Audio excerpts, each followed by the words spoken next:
முன்னொரு காலத்தில் மதின் என்ற இளைஞன் பொன்னேரி என்ற சிறிய கிராமத்தில் வாழ்ந்து வந்தான். இவனது பெற்றோர் இறந்துவிட்டனர்.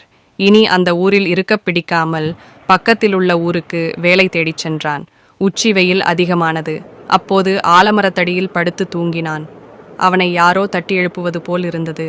தூக்கம் கலைந்து விழித்த போது ஒரு பேய் மரத்தின் கிளையில் உட்கார்ந்து கொண்டிருந்தது. அதை பார்த்ததும் அவனுக்கு மிகவும் பயமாக இருந்தது. பேய், பேய் என்று அலறினான்.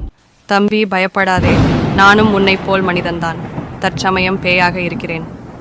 மதினுக்கு கை கால்கள் நடுங்க தைரியத்தை வரவழைத்து கொண்டு எழுந்து உட்கார்ந்தான். உன் பெயர் என்ன தம்பி? எங்கே போய்க் கொண்டிருக்கிறாய்?